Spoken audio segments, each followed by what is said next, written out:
The great hall of Nexus Prime Station buzzed with hundreds of different voices. Alien delegates from across the galaxy sat in their special chairs, each designed for their unique bodies. The air smelled of strange chemicals and recycled oxygen. Bright lights shone down on the center stage where the most important decision in 50 years was about to be made. Commander Velthara of the Vorthak Empire stood at the speaking platform. Her scales gleamed green under the lights, and her yellow eyes looked out at the crowd. She was tall, even for her people, and her voice carried across the huge room without any help from machines. "Fellow beings of the Galactic Council," she began, her words translated instantly into hundreds of languages. "We gather today to discuss the human problem."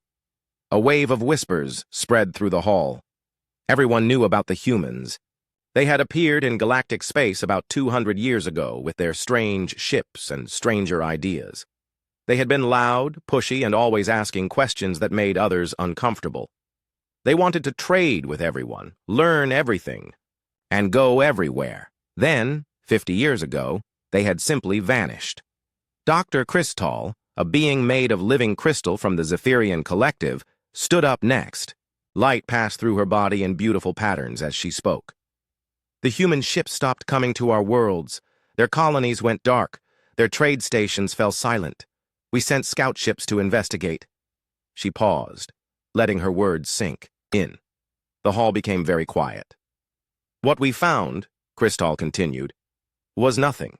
Empty space stations, abandoned colonies, ships drifting without power, no bodies, no signs of fighting, just emptiness." An old Clamoran delegate raised one of his forearms. His fur was gray with age, and his voice shook slightly.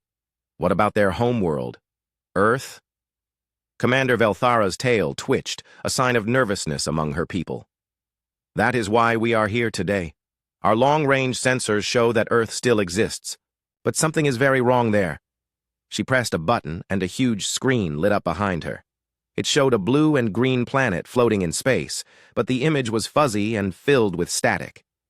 "Every time we try to scan Earth closely, our equipment fails. The few brave ships that have gone near the system report strange energy readings, radiation levels that should kill any living thing, electromagnetic storms that can destroy a ship's electronics." A Vorthak scientist named Zektor stood up from the research section. His smaller size marked him as one of the thinking class, not the warrior class like Velthara. "We believe that whatever destroyed human civilization started on their home world. The energy signatures suggest a massive technological disaster. Perhaps they were experimenting with something beyond their understanding." "Like what?" asked a delegate from the Peaceful Harmonic Union. Her song-like voice was beautiful even through the translators.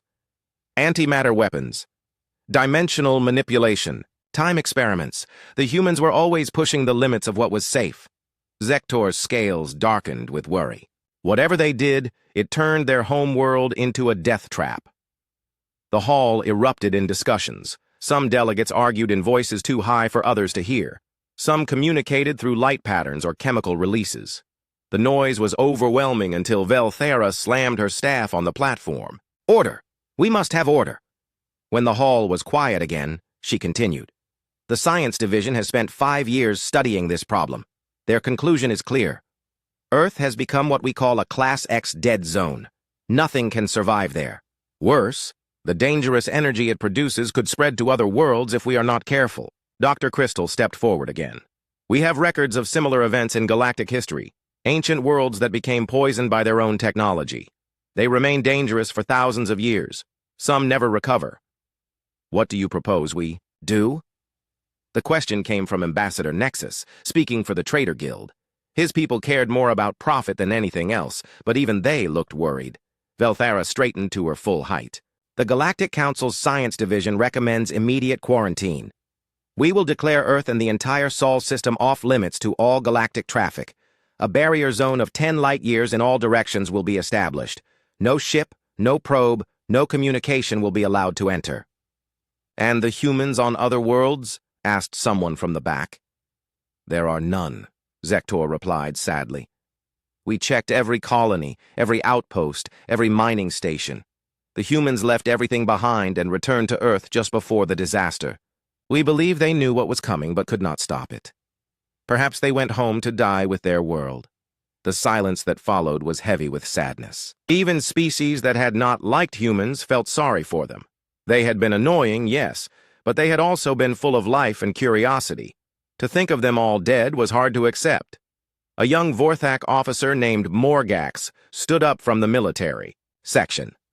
"Commander, what about salvage rights? Human technology was quite advanced. Their empty colonies contain valuable equipment." Velthara's eyes flashed with anger. "Did you not hear what we just said? Human space is contaminated. Their technology may carry the same corruption that destroyed Earth. We will allow no contact with anything human. All their former territories are now forbidden zones. But surely some of their innovations could be studied safely." This came from a Zephyrian scientist whose crystal body pulsed with excitement. Their faster-than-light communication systems were unlike anything we had seen. "Too dangerous," Dr. Cristal said firmly. "Human technology was based on principles we do not fully understand. They combined quantum mechanics with biological systems in ways that should be impossible. If this caused their destruction, we must not repeat their mistakes." The debate continued for hours. Some delegates wanted to study the human disaster to prevent it from happening to their own people. Others wanted to salvage human technology despite the risks. A few suggested sending robot probes to Earth to learn what had really happened.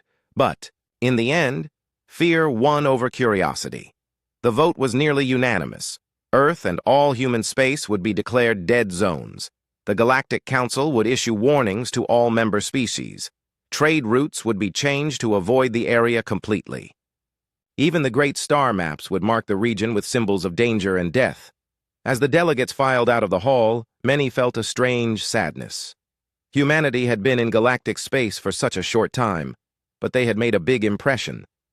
They had been eager to learn, quick to help, and always ready for new adventures. Their loss left a hole in the galaxy that would be hard to fill. In the weeks that followed, the quarantine became official. Ships heading toward the outer spiral arms took longer routes to avoid human space. The Trader Guild complained about the extra costs, but even they admitted the safety of their crews was more important than profit. Warning beacons were placed at the edge of the forbidden zone. They broadcast messages in every known language: danger, dead zone, do not enter, contamination risk, turn back immediately. The few humans who had been traveling in distant parts of the galaxy when the disaster struck were never seen again. Some people thought they had tried to return home and died in the journey. Others believed they had gone into hiding, too ashamed or too sad to show themselves. Either way, humanity was gone from the stars. Earth, the blue world that had given birth to such an energetic and curious species, became just another forbidden place in the galaxy. A warning to others about the dangers of pushing too hard, too fast, into the unknown. The galaxy moved on, a little quieter and a little less interesting than before. Trade continued, wars were fought, new species joined the council, and old ones faded away. But sometimes, especially among the older delegates, someone would remember the humans and wonder what might have been if they had been more careful with their experiments. None of them suspected the truth. None of them imagined that somewhere, beyond their sensors, beyond their understanding, humanity was not only alive but thriving in ways they could never have imagined. The greatest deception in galactic history had begun, and it would continue for decades to come. Captain Grixtal stared at the debt notice on his screen and felt his stomach twist into knots. The red numbers seemed to glow brighter each time he looked at them. His salvage company owed more money than his ship was worth. His crew had not been paid in 3 months. His fuel tanks were almost empty. "Captain," called his pilot, a young Clemoran named Yexara. The bank sent another message. "They want their money by next week, or they will take our ship." Grixtal's forearms drooped with exhaustion. He had been running this salvage business for 20 years, ever since the war between the Vorthak Empire and the Crystal Coalition had ended. There had been so much debris back then, so many wrecked ships to strip for parts and metal. But now the galaxy was at peace, and peaceful times meant fewer wrecks to salvage. "Show me the star charts," he said quietly. The main screen lit up with a map of local space. Green dots showed safe salvage sites. Yellow dots showed areas that were claimed by other companies. Red dots showed places that were too dangerous to visit. And there, in the far corner of the map, was a large area marked in black, the forbidden zone around Earth. Grixtal stared at it for a long time. His crew gathered around him, following his gaze. They all knew what he was thinking. The same idea had occurred to each of them at some point over the past few months.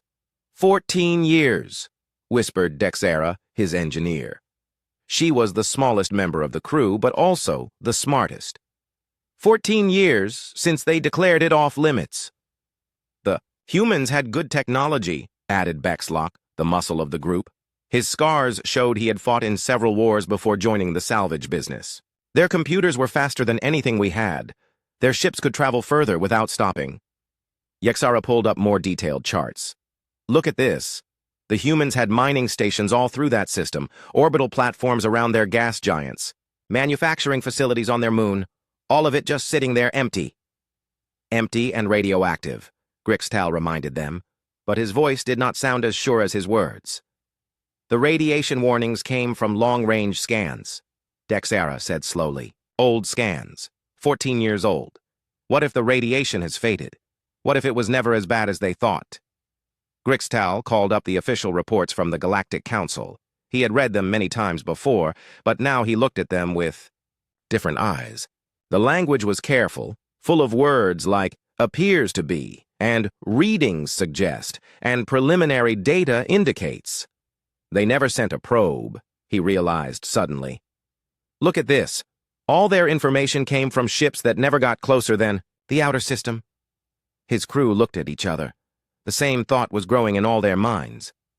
It would solve all our problems, Yexara said quietly. One good haul from a human facility, and we could pay off our debts, buy a bigger ship, hire more crew. Or we could die from radiation poisoning, Bexalock pointed out.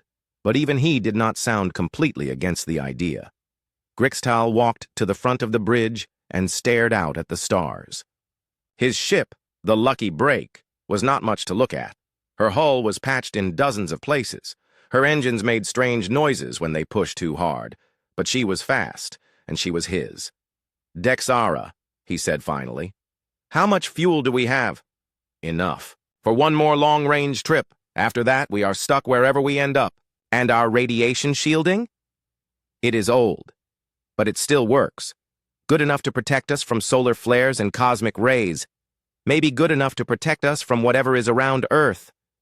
Maybe, Grixtal repeated. He thought about his crew, who had stuck with him even when times got hard. He thought about his ship, which would be taken away if he could not pay his debts. He thought about spending the rest of his life working for someone else instead of being his own boss. Plot a course for Earth, he said. The words hung in the air like a challenge to the universe itself. His crew stared at him for a moment, then burst into activity. They had made their choice, and now there was no turning back.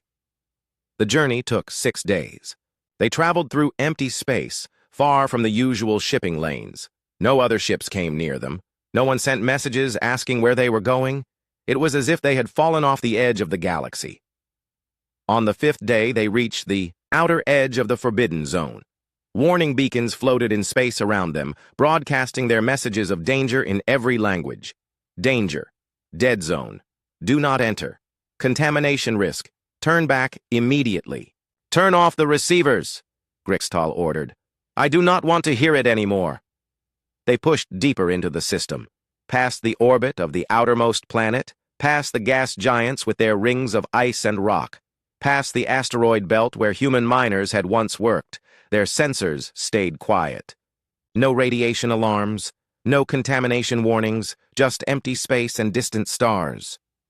This is strange, Dexara muttered, staring at her instruments. I'm not picking up any of the energy signatures the Council reported. No electromagnetic storms. No dangerous radiation. Maybe the danger is closer to Earth itself, Yexara suggested.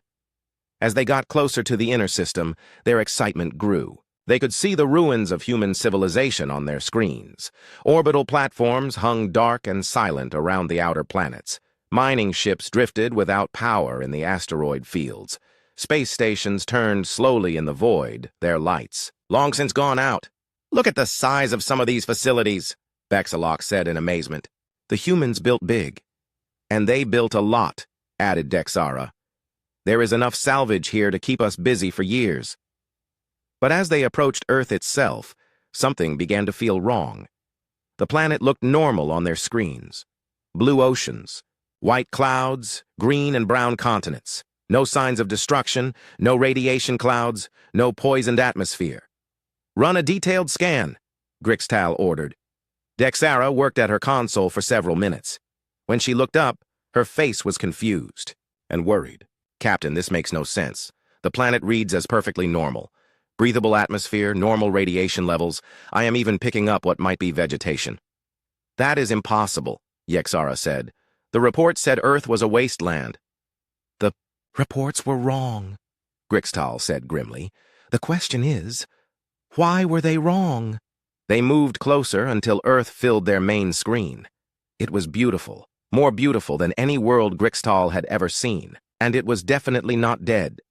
Captain, Dexara said in a very quiet voice, I am picking up energy signatures from the surface, lots of them. Power plants, communications arrays, industrial facilities. This planet is not abandoned. Someone is down there. Before Grixtal could respond, their ship shuddered. Alarms began to ring. The main screen flickered and went dark. What happened? He shouted. Something has grabbed us, Bexalock reported. Some kind of tractor beam. We are being pulled toward the planet. Can we break free? I am trying, but whatever has us is very powerful. Grixtal felt his heart racing. They had come looking for easy salvage and walked into a trap. But what kind of trap? And who had set it? Incoming transmission, Yexara announced. Put it on speaker. The voice that came through their communication system was speaking Galactic Standard, but with an accent Grixtal had never heard before. It was smooth, confident, and somehow amused. Unknown vessel, this is Earth Defense Control. You have entered restricted space. Do not attempt to resist. You will be brought down safely, but any attempt to escape or fight will result in the destruction of your ship. Please prepare for atmospheric entry. The transmission ended. Grixtal and his crew stared at each other in shock. Earth Defense Control? Dexara whispered. But Earth is supposed to be dead. Through the front window, they could see the planet growing larger as they were pulled toward it. Cities sparkled on the night side like jewels scattered on black cloth. The day side showed green forests and blue oceans that looked nothing like the radioactive wasteland they had expected. I think, Grixtal said slowly, we are about to learn a very big secret. Their ship shook as it entered Earth's atmosphere. They passed through clouds and saw mountains and rivers and vast cities that stretched to the horizon. Everything looked clean, healthy, and very much alive. As they descended toward what looked like a landing facility, Grixtal realized that his simple salvage mission had just become something much more complicated.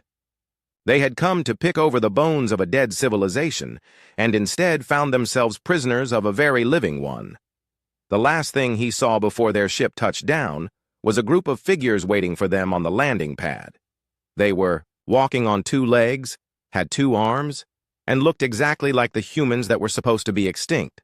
The greatest lie in galactic history was about to be revealed. The landing bay doors sealed shut behind them with a sound like thunder. Grixtal watched through his ship's windows as figures in what looked like simple work clothes approached the lucky break. They moved with confidence, as if capturing alien ships was something they did every day. They look human, Yexara whispered, but that is impossible. Maybe they are survivors, Dexara suggested. Maybe some humans lived through whatever happened here. Bexlock was checking his weapons. If they are humans, why did they grab our ship? We are not here to hurt anyone. A gentle knock came from the main airlock, not the harsh banging of soldiers or the angry pounding of pirates. Just a polite knock, as if someone was visiting for tea. This is very strange, Grixtal muttered. He walked to the airlock controls. What do we do? Our ship is powered down. We cannot escape. We might as well see what they want. He opened the outer door. Fresh air flowed into the ship, carrying smells of growing things and clean water. It was nothing like the poisoned atmosphere they had expected. 3 humans stood outside. 2 men and 1 woman, all wearing simple blue uniforms. They looked healthy and relaxed. The woman stepped forward and smiled. "Hello," she said in perfect galactic standard. "I am Engineer Bo-Ram Choi. Welcome to Earth. Please come with us. There are people who want to meet you." Her voice was friendly, but Grixtal noticed armed guards standing further back in the landing bay. The message was clear. They could come willingly or be forced to come. "You are human," he said. It was not a question. "Yes, we are. Is that a problem? You are supposed to be dead. All of you. The Galactic Council declared your species extinct 14 years ago." Bo-Ram smiled wider. "Reports of our death have been greatly exaggerated, as one of our old writers used to say. Come along. Everything will be explained." They were led through corridors that gleamed with polished metal and soft lights. Everything looked new and advanced. Through windows, Grixtal could see the city outside. Tall buildings reached toward the sky. Flying vehicles moved between them in orderly streams. Gardens and parks were everywhere, filled with plants he had never seen before. "This place is incredible," Dexara breathed. "The technology here is beyond anything in the galaxy." "And it is all human technology," Bo-Ram said proudly. "We have been busy while everyone thought we were dead." They entered an elevator that moved so smoothly they could barely tell it was moving. Through its glass walls, they could see level after level of the facility. Laboratories where humans worked with strange machines. Meeting rooms where people studied star charts. Training areas where others practiced with equipment that looked like weapons but worked like nothing Grixtal had ever seen. "How many of? You are there?" he asked. "On Earth? About 12 billion. In the entire system? Maybe 15 billion. We have been growing quite a bit." The numbers were staggering. When humans had been active in galactic space, their total population had been less than 8 billion. They had somehow nearly doubled their numbers while hiding from the galaxy. The elevator stopped, and they were led into a large room with a curved ceiling that showed the sky above. Real sky, not a screen. Grixtal could see birds flying past. An older human man was waiting for them. His hair was gray, and his face showed the lines of someone who had made many difficult decisions. But his eyes were sharp and intelligent. "I am Admiral Hyunwoo Nam," he said, standing to greet them. "I oversee our planetary defense systems. Please, sit down. I imagine you have many questions."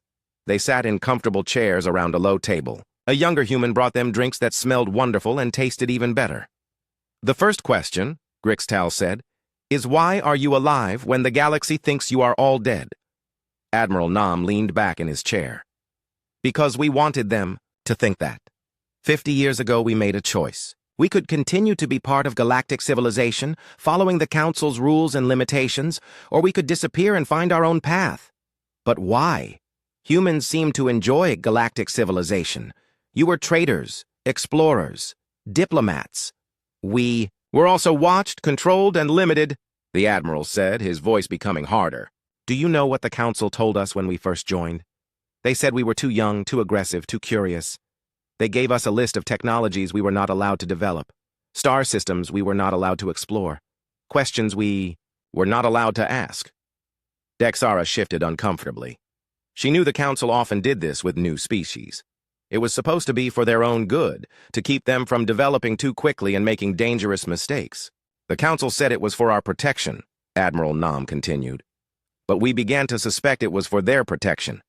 From us?" He stood and walked to a wall that suddenly became transparent, showing the city outside. "Humans are different. From most galactic species, we adapt quickly, we ask uncomfortable questions. We refuse to accept that something cannot be done just because it has never been done before." "So you faked your own extinction," Yexara said slowly. "We made it look like a terrible accident," the Admiral confirmed. "All humans were ordered to return to Earth immediately. We shut down our colonies, abandoned our outposts, and went silent. Then we used our most advanced technology to make Earth look dangerous to any long-range scans. The radiation signatures," Grixtal realized. "The electromagnetic storms, all fake, generated by satellites disguised as space debris. Any ship that tried to get close would see readings that suggested massive contamination. Most species are very careful about radiation, so they stayed away. Boram spoke up from her chair. It helped that humans had a reputation for dangerous experiments. When the council saw our fake readings, they assumed we had blown ourselves up with some new technology. And for 50 years, you have been hiding here, letting everyone think you were dead, Bexlock said. His warrior's mind was already understanding the implications.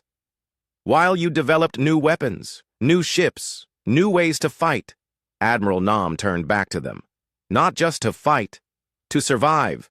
You see, while we were hiding, we discovered something that the Council does not know. Something that explains why they try so hard to keep younger species weak and divided. He pressed a button, and the wall showed a new image. It was a star, map, but not like any they had seen before. This one showed the entire galaxy, with colored lines and symbols marking things Grixtal did not understand. This is the history of our galaxy over the past 10 million years, the Admiral said. Notice anything strange? Grixtal studied the map. Slowly, a pattern began to emerge. The older civilizations, they all disappeared at roughly the same time. Every few million years, something sweeps through the galaxy and destroys all advanced civilizations. The Council calls these events the Great Silences. They think they are natural disasters or wars between ancient peoples. But you think something else, Dexara said. Her engineer's mind was already racing ahead. We know something else. While the galaxy thought we were dead, we sent secret expeditions to the ruins of those ancient civilizations. We found evidence that they were not destroyed by natural disasters or wars among themselves. The Admiral changed the image again. Now it showed what looked like a ship, but like no ship any of them had ever seen. It was huge, angular, and covered with symbols that hurt to look at. They were harvested, consumed by something that comes from outside the galaxy every few million years, something that feeds on advanced technology and intelligent life. The room became very quiet. Grixtal felt a cold feeling growing in his stomach. The harvesters, we call them, and according to our calculations, they are coming back. Soon. How soon? Yexara asked in a small voice. Our deep space sensors detected their scout ships entering the galaxy 3 months ago. We estimate they will reach the main civilized areas within 5 years. Bexlock stood up suddenly. You have to warn the Council. Tell them what is coming. Admiral Nam shook his head sadly. We tried. 50 years ago, when we first discovered the evidence, the Council would not listen. They said we were young and foolish, seeing patterns that did not exist. They told us to stop looking for trouble and focus on simpler things. So you disappeared, Grixtal said.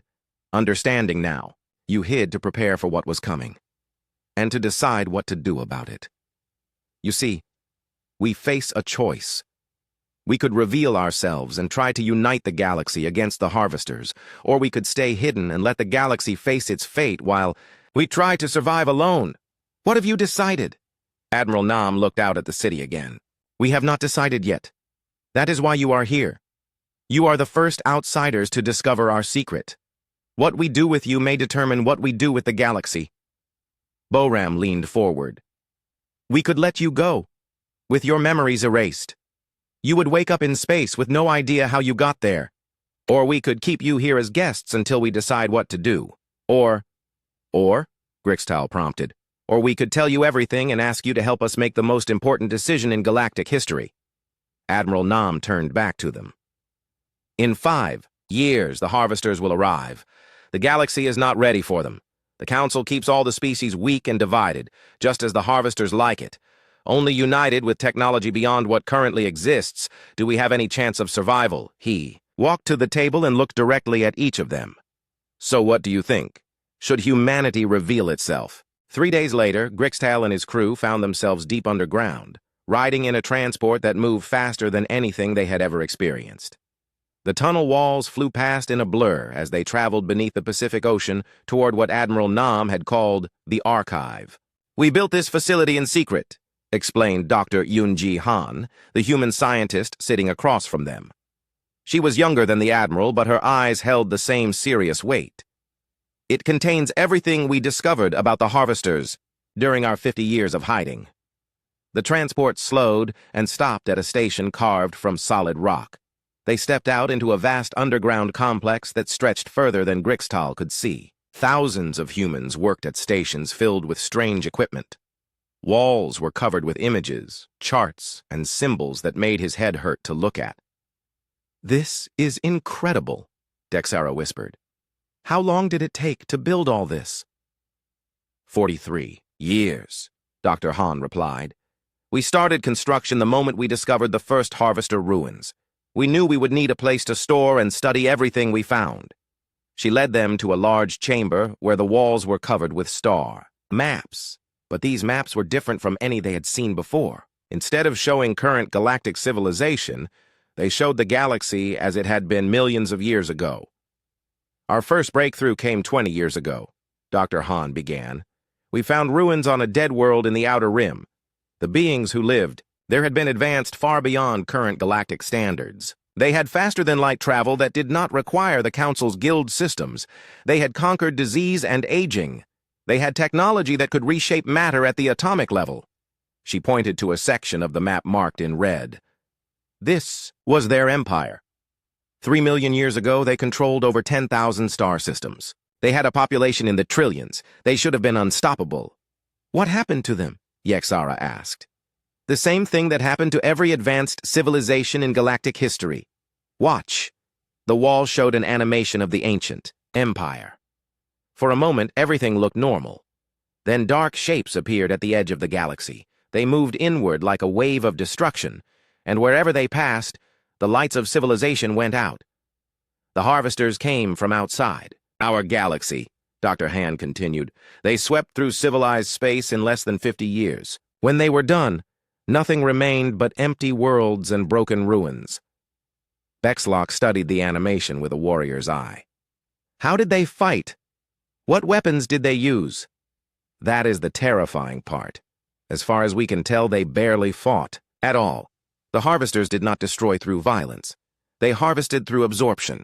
The wall showed new images, strange ships that looked more like living creatures than machines. They would approach a planet and extend tendrils of energy.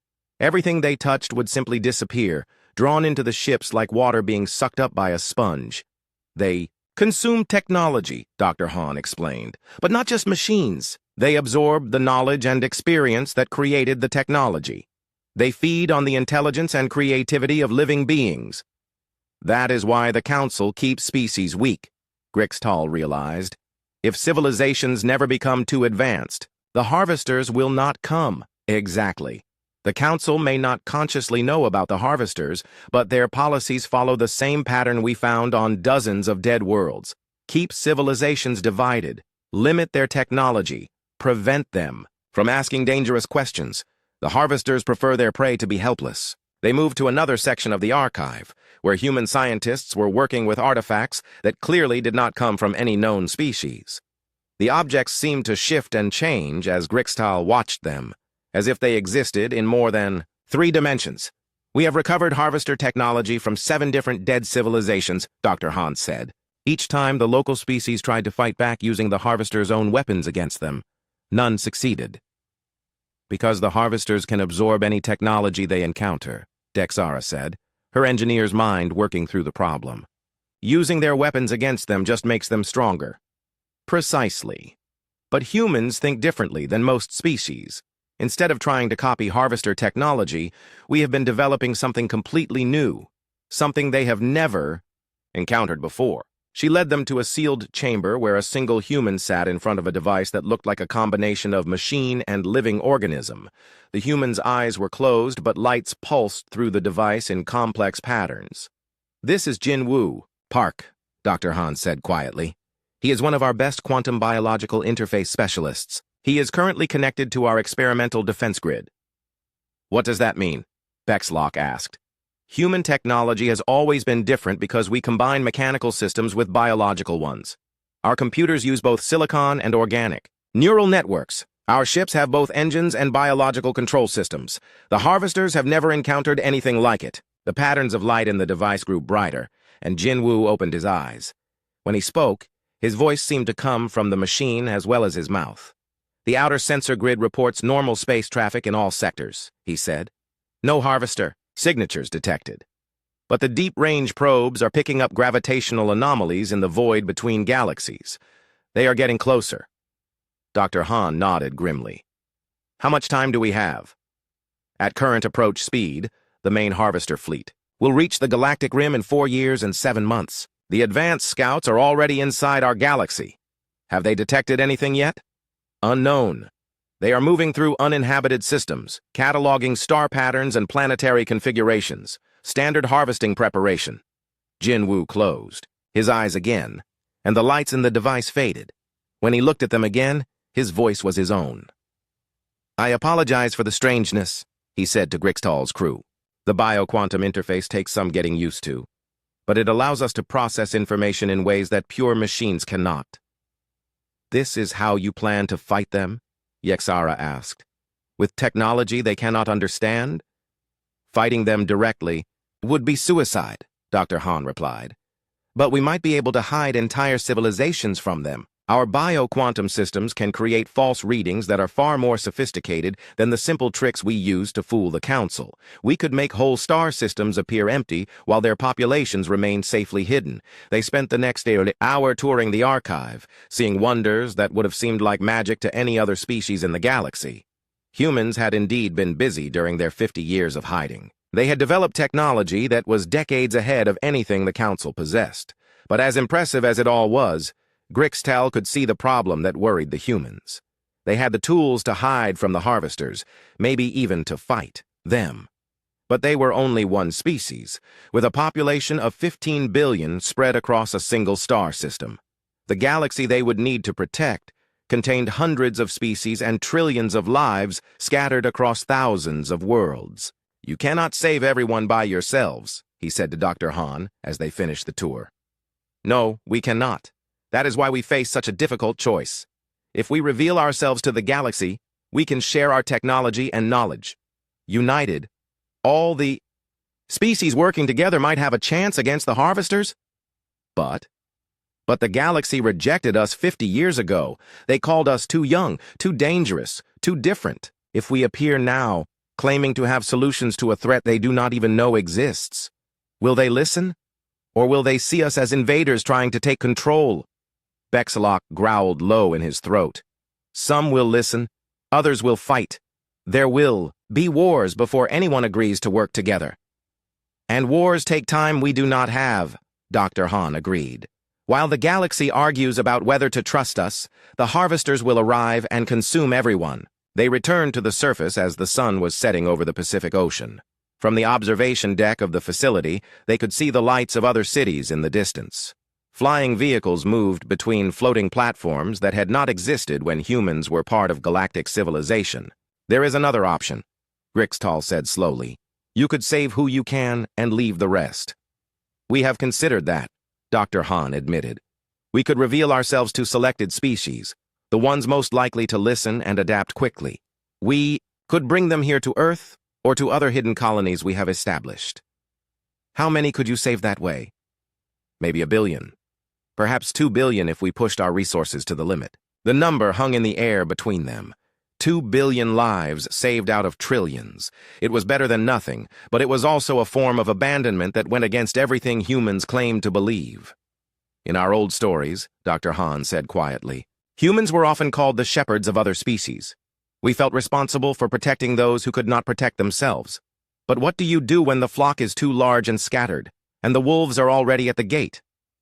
As night fell over Earth, Grixtal looked up at the stars and tried to imagine the darkness that was coming toward them.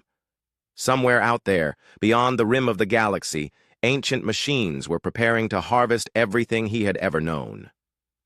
The humans had given his species and all the others a chance to survive, but that chance would require the greatest gamble. The next morning brought news that changed everything. Grixtal was eating breakfast with his crew when Admiral Nam burst into their quarters, his face pale with worry. We need to move quickly, he said without introduction. Our deep space sensors picked up something during the night. The Harvester Advance Fleet is not 4 years away. They are already in the outer systems. Dexara dropped her cup. How is that possible? Your calculations yesterday said we had years. We were tracking the main fleet, but the scouts move faster. Then we realized they must have been using some kind of stealth technology to mask their approach. Admiral Nam led them quickly through the facility to a command center they had not seen before. The room was filled with humans working at stations that displayed star charts, sensor readings, and tactical information. In the center of the room, a three-dimensional map showed the galaxy with hundreds of red dots moving inward from the rim. Each red dot is a Harvester scout ship, explained Commander Subin Lim, a stern woman with short gray hair. They entered our galaxy 6 months ago, but we only detected them when they started active scanning. What are they scanning for? Yexara asked. Population centers, technology signatures, anything that indicates advanced civilization. Once they finish their survey, they will call the main fleet. The implications hit Grixtal like a physical blow. How long do we have? Based on their current scanning pattern, maybe 6 months, a year at most. The command center erupted in discussions as humans debated options and strategies. Grixtal heard fragments of conversations about evacuation plans, defense preparations, and something called the Revelation Protocol. Admiral Nam pulled him aside. This changes our timeline completely. We can no longer afford to debate whether to reveal ourselves. The choice has been made for us. What do you mean? Look at this. The Admiral brought up a detailed view of one sector. The Scouts are heading directly for the most populated systems, the Vorthak Empire's capital, the Crystal Coalition's manufacturing worlds, the major trade routes controlled by the Council. They will be discovered soon, Grixtal realized, within weeks. And when that happens, panic will spread across the galaxy. Every species will either try to run or try to fight. Both responses will be disasters. Commander Lim joined their conversation. Running will not work because the Harvesters are faster than any ship in the galaxy except ours. Fighting will not work because conventional weapons just make them stronger. So what do you propose? Bexalok asked. He had been listening carefully, his warrior's mind already working through the tactical problems. We implement the Revelation Protocol, Admiral Nam said grimly. We reveal ourselves to the galaxy and offer our protection, all at once, to every major government, simultaneously. That sounds like a recipe for chaos, Grixtal pointed out. Chaos is coming anyway, Commander Lim replied. At least this way, we control when and how it happens. They were interrupted by a young human technician, who ran up to Admiral Nam with a tablet in her hands. Sir, you need to see this immediately. One of the scout ships just changed course. It is heading directly for the Clamoran home system. Grixtal felt his blood turn cold. That was his people's world. His family lived there. How long until it arrives? He asked. 3 days, the technician replied. Maybe 4 if it stops to scan the outer planets first. The command center fell silent. Everyone was looking at Grixtal, waiting to see what he would do. My mate and cubs are on Clamora, he said quietly. My parents, my siblings, millions of my people who have no idea what is coming for them. We could warn them, Admiral Nam offered. Send a message to their government. And tell them what? That an extinct human species has been watching the galaxy for 50 years and discovered that invisible monsters are coming to eat everyone's minds. They would think it was a joke or a trick. Commander Lim stepped forward. There is another option. We could send you back with one of our ships. You could deliver the warning in person along with proof they cannot ignore. What kind of proof? A full sensor record of the approaching scout ship, technical data about harvester capabilities, and a demonstration of human technology that will make them understand we are serious. Admiral Nam nodded slowly. It would mean revealing ourselves ahead of schedule. Once your people know humans are alive, the secret will spread quickly. Good, Grixtal said with more confidence than he felt. Let it spread. You said the galaxy needs to unite. That will not happen with secret meetings and careful diplomacy. Sometimes you have to shock people into listening. Over the next few hours, they planned what the humans called Operation Wake-Up Call.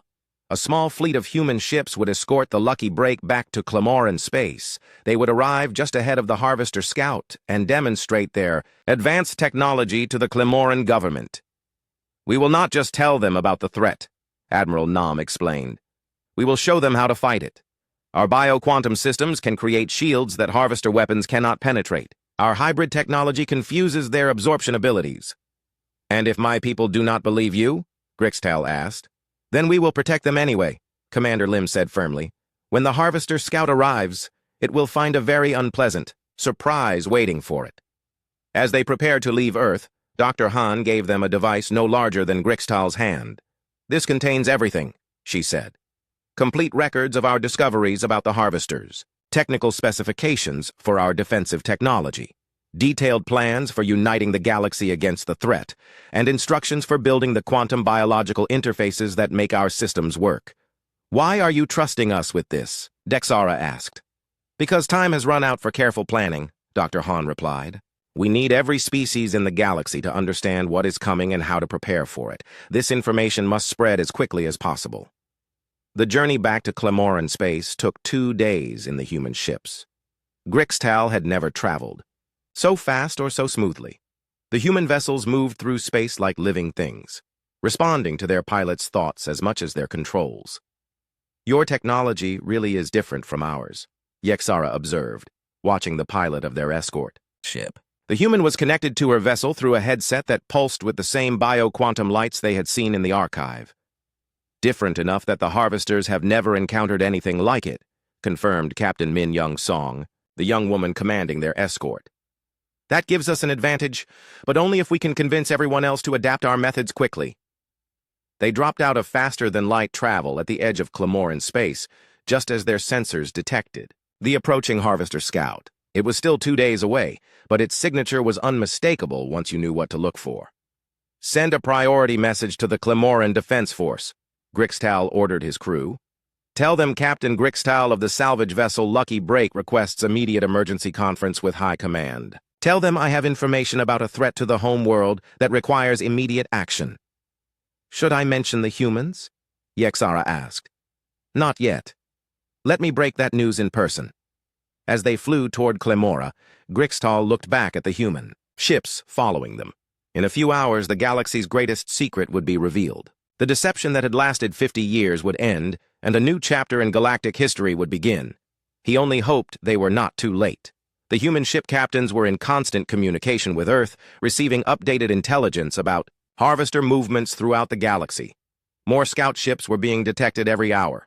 The main fleet was accelerating, drawn by signals from the advanced scouts. "The timeline keeps getting shorter," Captain Song reported grimly. "Our analysts now estimate we have less than 6 months before the full harvester fleet arrives. 6 months to unite hundreds of species that have been enemies for centuries," Grixtal muttered. 6 months to convince them to trust technology from a species they thought was dead. 6 months to prepare for a war unlike anything the galaxy has ever seen. "It has been done before," Captain Song reminded him. "Ancient civilizations united against the harvesters in the past. Most failed, but a few succeeded in protecting themselves." "How?" "By putting aside everything that divided them and focusing only on survival. By accepting that their old ways of thinking and fighting would not work against this enemy. By trusting each other completely, even former enemies." As Clemora grew larger on their screens, Grixtal realized that what they were about to attempt was perhaps the greatest gamble in galactic history. They were betting that the species of the galaxy could do something they had never done before, truly work together. The alternative was extinction for everyone. "Incoming transmission from Clamoran Defense Force," Yexara announced. "They are giving us permission to land, but they want to know who our escort ships are and why they are not responding to standard identification queries." Grixtal smiled grimly. "Tell them they are about to meet the galaxy's newest allies, and that those allies might be the only thing standing between Clemora and complete destruction." The die was cast. In a few hours, humanity would reveal itself to the galaxy and offer salvation to species that had thought them dead. Whether that offer would be accepted or rejected would determine the fate of every living being among the great assembly hall of the Clamoran Defense Force had never seen anything like it. Representatives from 12 major galactic governments sat in stunned silence as holographic displays showed them the approaching Harvester scout ship. The evidence was undeniable.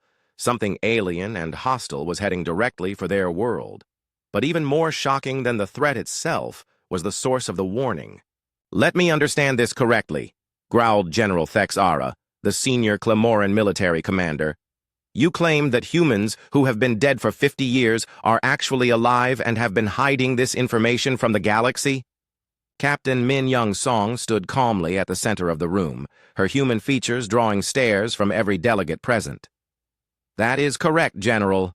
We faked our extinction to protect ourselves and to study threats that the galaxy was not ready to face.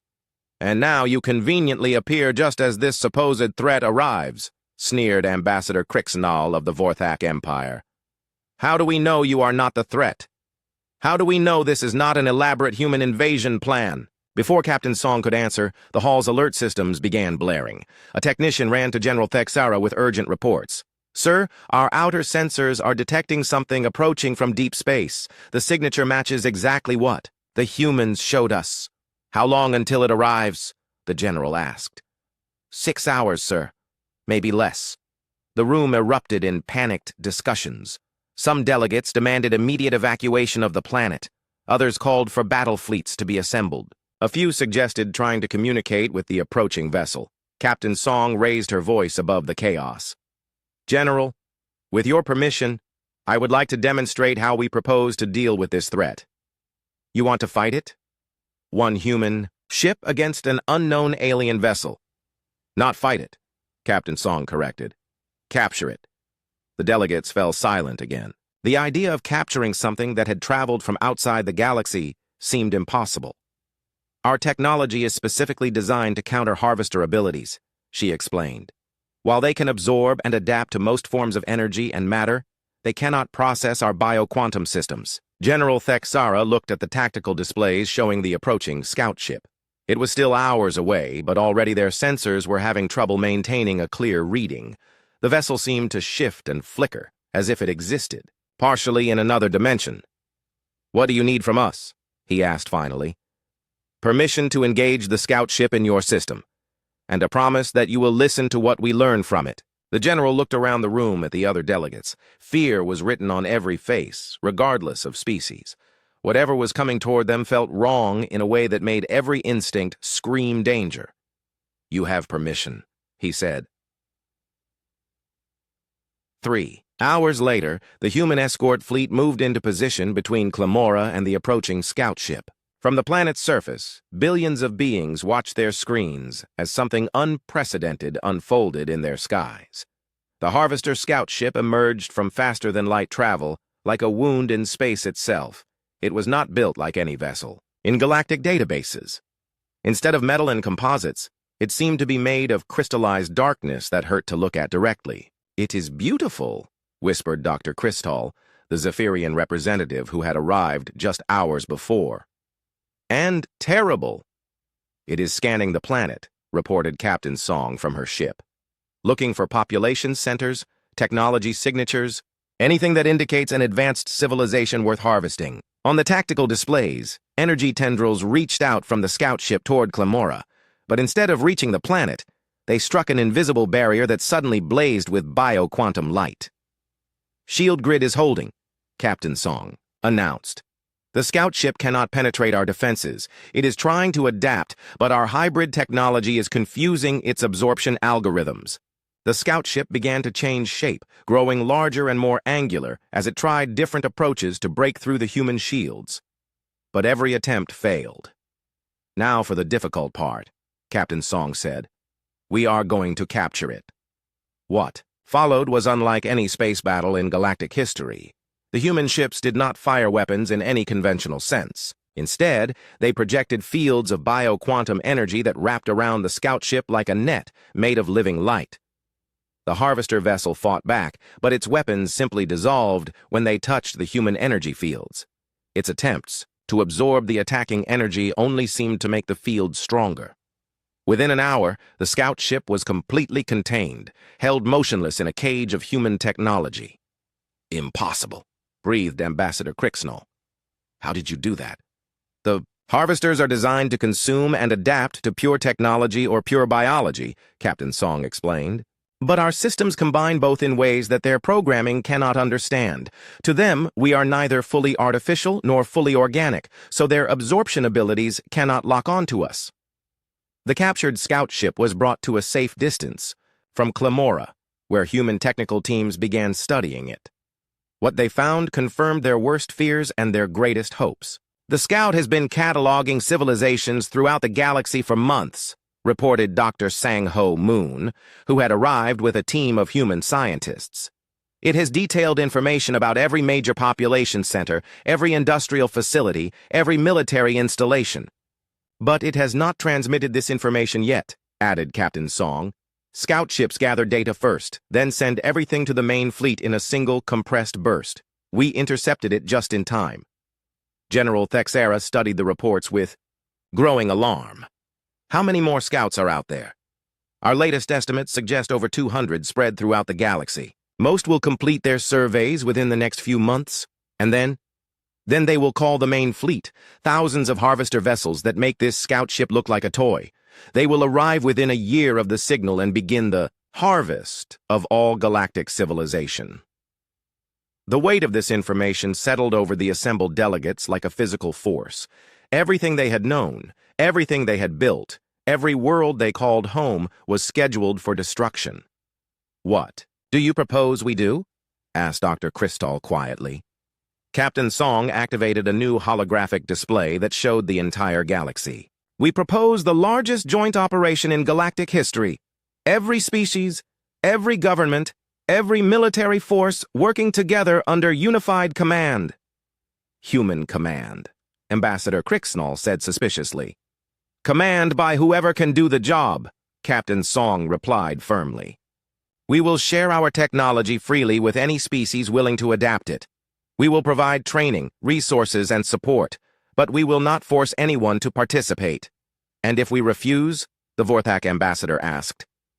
"Then you will face the harvesters alone. With technology, they can easily defeat." Over the next several days, as news of the human revelation spread across the galaxy, governments faced the most difficult decision in their history. Trust a species that had deceived them for 50 years, or face annihilation at the hands of an enemy beyond their understanding. The debates were fierce. Some species demanded proof that humans were truly trying to help and not trying to conquer. Others argued that any chance of survival was better than certain death. The deciding factor came when human ships began appearing throughout the galaxy, always arriving just before harvester scouts reached populated systems. Each time, the humans demonstrated their ability to capture or destroy the alien vessels with ease. Within a month, over 200 harvester scouts had been eliminated, and their data carefully studied. The main fleet was still coming, but it would arrive blind without the detailed intelligence it needed for an efficient harvest. "The galaxy is uniting," reported Admiral Changmin Park from his flagship above Earth.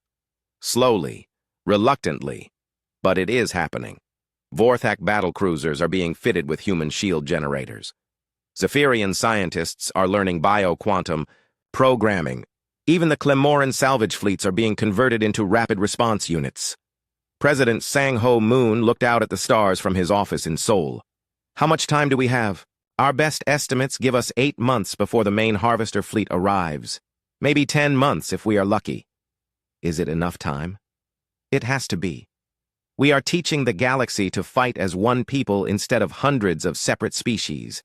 We are sharing technology that took us 50 years to develop. We are asking enemies to become allies and rivals to become partners. And if we fail?" Admiral Park was quiet for a moment. "If we fail, then at least we will fail together. That is more than the galaxy has ever achieved before." As the months passed, something unprecedented began to happen. Ships from different species that had been enemies for centuries started working together. Vorthak engineers collaborated with Zephyrian scientists. Clemoran salvagers worked alongside. Harmonic Union healers. Human knowledge flowed freely to anyone willing to learn. The bioquantum technology proved adaptable to different species, though each race implemented it in their own unique way. Vorthak warriors bonded with their weapons on a neural level. Zephyrian crystal beings created defensive matrices that sang with harmonious energy. Clemoran ships became living extensions of their crews. When the Harvester main fleet finally arrived at the galaxy's edge, they flew.